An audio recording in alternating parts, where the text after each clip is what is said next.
अस्सलाम वालेकुम। एपीपी की पीएसएल की खुसूसी ट्रांसमिशन में आपको वेलकम करती हूँ। मैं हूँ अरीज आरिफ सत्ती और मेरे साथ मौजूद है साद जुल्फ़िकार खान। तो साद, आज पीएसएल का मौसम आ ही चुका है, तो हमने सोचा कि इस्लामाबाद का मौसम भी बहुत सुहाना हो चुका है, तो हम इस पे बिल्कुल, इस्लामाबाद का मौसम बड़ा सुहाना हो चुका है और हमने ये सोचा कि क्यों ना एक ट्रेडिशनल वे से हट के आज ग्राउंड पे आके बाहर आके इसको एक अच्छी डिस्कशन की जाए और मौसम को भी साथ साथ एंजॉय किया जाए। हाँ बिल्कुल, और जैसे जैसे मैचेस होते जा रहे हैं लोगों की इसमें इंटरेस्ट डेवलप होता जा रहा है और सामने आता जा रहा है कि कौन सी टीम जो है वो अच्छी परफॉर्म कर रही है और किस टीम ने अभी तक जीत का खाता ही नहीं खोल पाई है। तो इस सब पे बात करने के लिए हमारे साथ मौजूद हैं शफीक राजा, सीनियर स्पोर्ट्स जर्नलिस्ट, और एहसन अब्बास, स्पोर्ट्स जर्नलिस्ट, और मिनाहिल अशरफ हमारे साथ मौजूद हैं। तो सबसे पहले शफीक राजा, आप बताइएगा कि कल का मैच का क्या था और इस्लामाबाद क्यों अच्छा परफॉर्म नहीं कर पा रही है? तो देखिए सबसे पहले तो अगर हम बात करते हैं कोयटा ग्लैडिएटर्स की, पिछले 4 साल में जब से पाकिस्तान सुपर लीग वैसे शुरू हुआ तो उनके कैप्टन जो है 8 जो एडिशंस थे उसमें सरफराज कैप्टन चेंज किया, मैनेजमेंट चेंज की, और ये पिछले 4 साल में ये पहली दफ़ा ऐसा हुआ है कि 3 मैचेस को उन्होंने विन किया है, बराबर 3 मैचेस। मतलब इट्स वेरी स्टेलर परफॉर्मेंस अगर आप उसकी बात करते हैं कि winning 3 matches on the bounce, that is a huge accomplishment. तो एक तो क्रेडिट जाता है उस पर जो कैप्टन है रिली रोसो को, कि जिस तरीके से कल उन्होंने बैटिंग की और जिस तरीके से टीम को साथ आगे लेके बढ़े, और जब से ये इवेंट शुरू हुआ उस वक्त से लेकर अभी तक जिस तरीके से टीम उनके अंडर परफॉर्म कर रही है, बहुत बड़ा रिस्क ले लिया था अगर आप बात करते हैं कोयटा ग्लैडिएटर्स की, कि एक फॉरनर को टीम का कैप्टन बना दिया और ऐसे फॉरनर को बना दिया जिसका इससे पहले कोई कैप्टनसी का एक्सपीरियंस नहीं, किसी फ्रेंचाइजी ने कभी भी कैप्टनसी नहीं की। एक बहुत बड़ा डिसीजन था, मगर उसने पे ऑफ किया। साइड में देखें बड़े कंपोज, बड़े वेल मैनर्ड आपको नज़र आते हैं जब ऑन द फील्ड होते हैं। बिल्कुल, मतलब प्रेशर में तो किसी भी लम्हे वो आपको नज़र नहीं आया। तो एक बहुत बड़ा डिसीजन था सरफराज को कैप्टनसी से हटाना। 8 एडिशंस कोयटा ग्लैडिएटर्स ने उनकी कैप्टनसी में इससे पहले खेले, 9वें एडिशन में कैप्टन चेंज करना और कैप्टन भी फिर बाहर से लेके आना।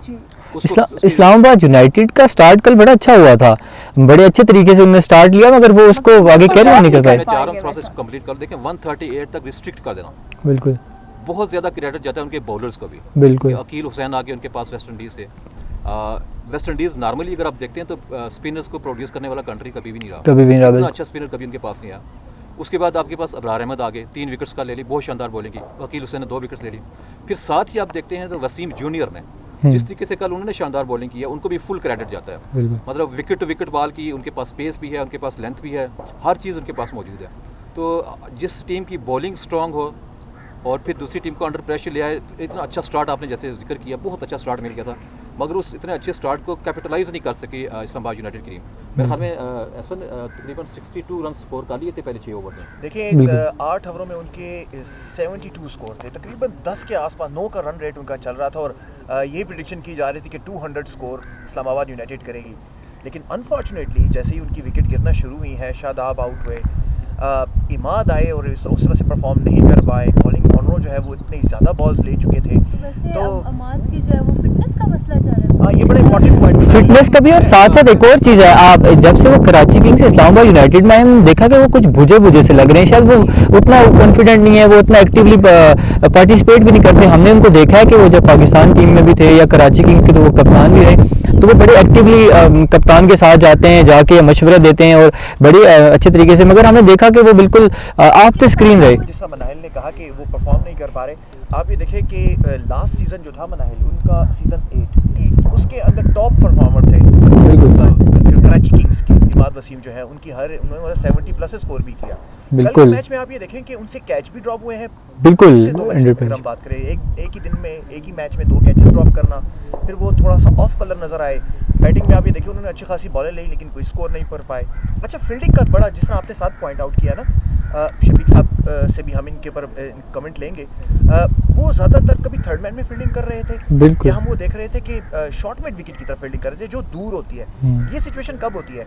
जब प्लेयर के थोड़ा सा फिटनेस का इशू हो। आई डोंट नो कि उनकी नी दर्द अभी है या नहीं। जब प्लेयर का फिटनेस का मसला हो और थोड़ा सा उनका कॉन्फिडेंस लो नजर आए, उसकी वजह क्या है, साथ उसका ड्रॉबैक क्या होता है? आप जितना पिच से करीब रहते हो उतना आप कैप्टन के भी पास रहते हो, बिल्कुल ये है, उतना आप कंसल्टेशन में रहते हो, आप उतना मशवरों में रहते हो, साथ साथ जो मैच की साथ डेवलपमेंट हो रही होती है वो भी उसमें कर रहे होते हो। लेकिन ठीक है, वो तो ओवरऑल भी टॉप लग रही है। लेकिन ओवरऑल पीएसएल की फील्डिंग ओवरऑल पीएसएल लाइन में एक डिक्लाइन हमें नजर आया। और ये जो कोचेस जितने भी तमाम फ्रेंचाइजीज के लिए उनके लिए एक लम्हा फिक्रिया भी है कि किस तरीके से हमने जो अपनी फील्डिंग है उसको बेहतर करना है। तमाम को इस पर गौर भी करना पड़ेगा। और खासकर पाकिस्तानी कोई बहुत अच्छे फील्डर्स नहीं रहे, हमेशा से हमारा ये इशू बना रहता है। मगर अभी हम कुछ अर्से से देख रहे थे कि हमारी जो फील्डिंग है वो बेहतर होती जा रही थी। अभी वो डिक्लाइन क्यों आया, उसके रीजंस क्या हैं? आया कुछ ग्राउंड्स में इशू आ रहे हैं, कुछ वहाँ पे प्रॉब्लम्स आ रहे हैं, इसलिए इसमें जा रहा हूँ। और ये सिर्फ पाकिस्तान का मसला नहीं है, फॉरनर्स आए हैं। और ये मोटो जैसा खिलाड़ी अगर बिल्कुल, है, क्या तो जॉब कर रहे हैं। छोड़ रहा है।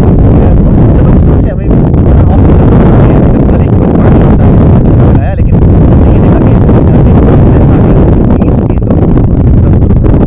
अच्छा, मैं थोड़ी सी मोहम्मद वसीम की बात करना चाहता था। शफीक साहब, जैसे आपने बात की, मोहम्मद वसीम एक टैलेंटेड खिलाड़ी है, इसमें कोई डाउट नहीं। वो एज अ ऑलराउंडर पाकिस्तान की कर रही है। उनका जो बॉलिंग एक्शन है स्लिंगी स्टाइल में बॉल करते हैं। वो स्लिंगी स्टाइल में आपको फायदा कब होता है कि बॉल रिवर्स बड़ा अच्छा रिवर्स स्विंगर आते हैं। स्लिंगी एक्शन को बहुत ज़्यादा सपोर्ट मिलती है और हेल्प मिलती है। और बैट्समैन कल थोड़ा सा हमने देखा कि उन्होंने अपने एक्शन को यूटिलाइज किया है, विकेट्स उन्होंने अच्छी ली है। बट एक बात, उनका जो बैटिंग का थोड़ा सा रोल है शफीक साहब, ये देखें कि वो पता नहीं क्यों जब इस्लामाबाद यूनाइटेड टीम जब टेल एंडर की तक पहुंच चुकी थी तो उम्मीद ये की जा रही थी कि जो भी थोड़ा सा एक्सपीरियंस बैट्समैन हो, ऑलराउंडर थोड़ा सा रोक के खेलता है।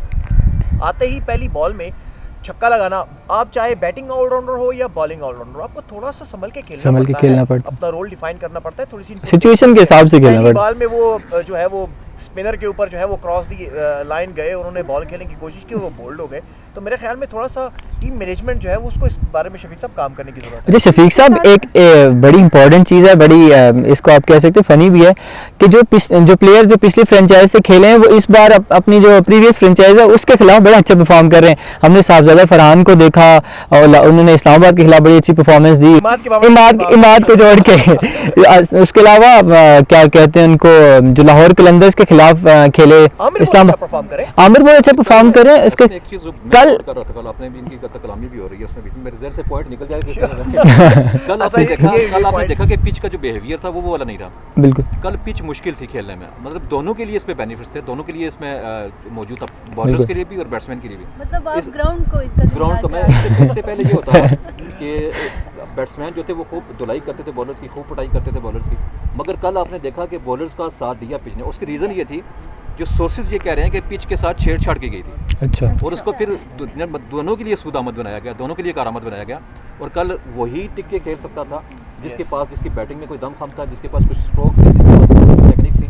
आपने नाफे की मिसाल ले रहे हैं आप, नाफे ने इससे पहले मैच में धुआंधार बैटिंग की, मगर कल उनका सामना करना पड़ा नसीम शाह का। उसी वक्त एक्सपोज कर दिया नसीम शाह ने कि जो उनके बैटिंग में फ्लॉज नजर आ रहे थे। नसीम शाह की कल देखे ना आपने, स्विंग भी थी उनके पास, स्विंगर भी थी, आउट स्विंगर भी थी, सीम भी थी पास, स्विंग भी थी, हर चीज़ उनके पास मौजूद थी। तो उनकी बैटिंग थोड़ी सी एक्सपोज हुई, हम बहुत जल्दी हीरो असल में बनाना शुरू कर। अच्छा, पिच की शफीक साहब आपने बात की है, एक चीज़ मैं आपसे जानना चाहूँगा, आपको काफ़ी एक्सपीरियंस है कि हमने ये देखा है कि होम एडवांटेज लेती हैं टीमें पिच के हवाले से। क्या ये लीग क्रिकेट में भी होता है कि वहाँ पे भी जो होम टीम होती है वो पिच का एडवांटेज लेती है? नहीं, ऐसा नहीं होता। हाँ। एक बंदा तो आप सब यही कह रहे हैं कि मुल्तान होम ग्राउंड में खेल रहा है, शायद उसकी नहीं, होम ग्राउंड का बड़ा इंपॉर्टेंट पॉइंट है जी, होम ग्राउंड का बिल्कुल एडवांटेज होता है। तो लोग ये बात कर रहे हैं कि होम ग्राउंड में खेल रहे हैं, शायद इस वजह उसकी से रीज़न ये होती है, उसकी रीज़न ये होती है कि आपको अपने क्राउड का एडवांटेज होता है, बिल्कुल सपोर्ट होती है आपको। इससे हट के भी एक बात करते हैं, देखिए रिजवान बड़े मैच्योर क्रिकेटर हैं और बैलेंस टीम है। मुल्तान सुल्तान्स की अगर आप टीम बिल्कुल तो सबसे बैलेंस साइड है, 3 मैचेस बराबर जीते हैं और अच्छे तरीके से 3 मैचेस जीते हैं। दूसरी जो टीम है वो ग्लैडिएटर्स हैं, जिन्होंने कल बड़े अच्छे परफॉर्म किया। मगर टॉप है टेबल पॉइंट्स, अपना पॉइंट्स टेबल पे अगर आप देखते हैं तो आपको मुल्तान सुल्तान्स टॉप पे नजर आते हैं, ग्लैडिएटर्स उसके बाद हैं और फिर बाकी टीम्स आती हैं।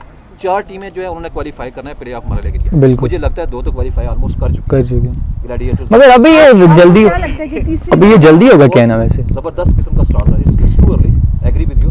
मगर अभी भी देखें आपके बहुत थोड़े अभी मैचेस उनको जीतने पड़ेंगे और अपनी एक पोजीशन बना ली, 6 पॉइंट्स हो गए। अब बहुत ज़्यादा मैचेस। अच्छा, मैं थोड़ी सी बात करना चाह रहा हूँ, हम अभी थोड़ी देर पहले जो डिस्कशन चल रही थी हमारी इस्लामाबाद यूनाइटेड की बैटिंग लाइन के ऊपर, शफीक साहब ने बड़ा अच्छा पॉइंट उसके ऊपर रेस किया। देखिए, जो बड़ी टीमें होती है ना, जैसे आपने साथ बात की पिचेस की, बड़ी टीम जो होती है वो इररिस्पेक्टिव ऑफ पिच खेलती है। नहीं, वो पिच की कंडीशन को असिस्ट करती हैं। जी। कल यही जिस फ्लो में जाना चाह रही थी इस्लामाबाद यूनाइटेड के, ये भी पिच जो है और ये भी जो कंडीशन 200 प्लस की है, 200 की हम कंडीशन में, हर मैच ऐसा नहीं होता।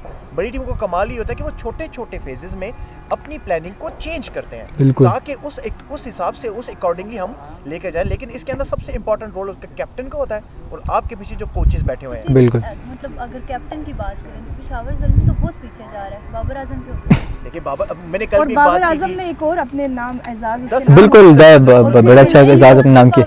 पेशावर ज़ल्मी वैसा परफॉर्म नहीं कर। अच्छा लेकिन बाबर मैंने की कल आपने भी जो एक बात performance है, उस पे तो सवाल ही उठता है। देखिए सर, बिल्कुल। मैं अभी भी कल भी एक बात मैंने की, बिल्कुल। मैं उस पर दोबारा बात करना चाह रहा हूँ। और बाबर आजम, मैंने कल भी कहा कि अनलकीएस्ट कैप्टन, अनलकीएस्ट बैटर है, बिल्कुल। अनलकीएस्ट जो है वो कैप्टन देखिए, कह अब, सकते हैं। इसके पहले वो किसी और टीम में भी थे ना, जी। तो यही होता था कि वो कराची किंग्स में भी उनके साथ यही होता रहा। बाबर का काम है एक जगह से टीम को एंकर करना, जो रिजवान कर रहा है। बिल्कुल। टीम को भी तो नीचे परफॉर्म करना है ना। हर प्लेयर का अपना रोल होता है टीम में। उनके साथ कोई टिक नहीं खेल पाया, और यही हम उम्मीद कर रहे थे कि इस्लामाबाद यूनाइटेड में कोई एक ऐसा प्लेयर हो जो कि टीम को एंकर करे। मैं यहाँ एक और बात करना चाहूँगा आजम खान की। जी। आजम खान के लिए दोनों मैच जो खेले हैं, फिर पहले मैच में तो उनकी बैटिंग नहीं आ पाई, बहुत ज़रूरी थी इनिंग में परफॉर्म करना, अपना लोहा मनवाना। जो टैलेंट उनके और जो जिम्मेदारी उनको दी जा रही थी कि प्रूव कर सके वो स्कोर कर सकते हैं, वो बड़ी बुरी तरह फ्लॉप हुए हैं। अच्छा, आजम की फिटनेस के हवाले से वैसे तो मिसाल तो फिटनेस के उनके हैं, जाहिर है वो उस तरह से फिट नहीं है, मगर मिसबा को भी मैं सुन रहा था और हफीज़ को, तो उनका ये कहना था कि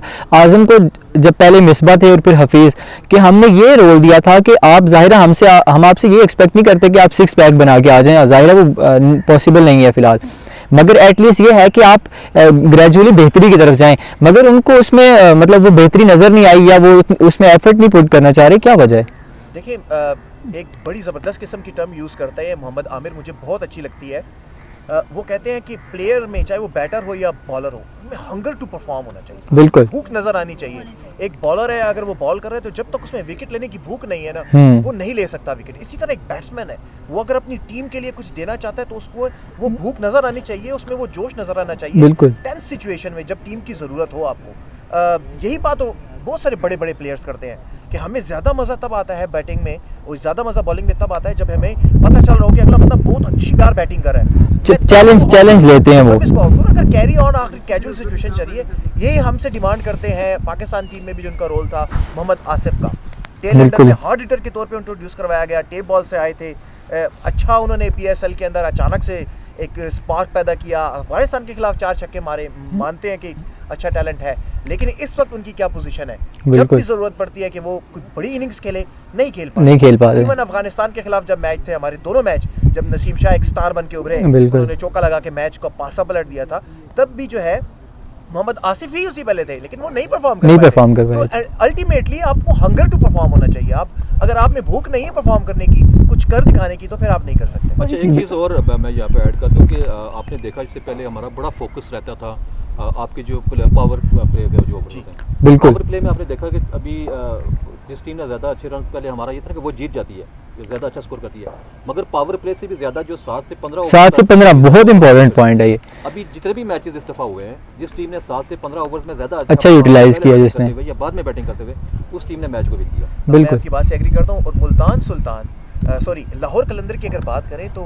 जब राशिद खान उनकी टीम में थे, तो जो वो कहते थे तेरी याद सताए, राशिद खान की याद, बिल्कुल उनको याद सता रही है। और वो करते क्या है, वो सर कभी भी स्पेल स्टार्ट नहीं करते, वो 10 के बाद 8 के बाद कराते थे और वो बैकअप देते अपनी नेशनल टीम में भी। वो बिल्कुल, मुझे लगता है उनकी वजह से जो आपने बात की, सबसे इंपॉर्टेंट फेज है 7 से 12-14 ओवर वाला, वो राशिद खान कवर करते थे उनके लिए, जो कि अब एक लाहौर कलंदर की बात हो रही है तो हम शाहीन अफरीदी की भी बात करते हैं कि उन्होंने आगे जाके वर्ल्ड कप की कैप्टनसी संभाली है, तो उनकी परफॉर्मेंस कैसी है? अभी तक कोई इतना अच्छा परफॉर्म नहीं कर पाया, चैंपियन भी रह चुका है, और उसके बावजूद इस दफा उसकी वो परफॉर्मेंस नजर नहीं आ रही है, और आगे जाके उन्होंने वर्ल्ड कप की भी कैप्टनसी संभालनी है, तो ठीक हो गया। देखिए, लाहौर कलंदर, मैंने पहले भी कहा, उनके जो बड़े चार्म्स खिलाड़ी हैं वो अभी मिस कर रहे हैं, उस तरह से स्पार्क नहीं आ रहा।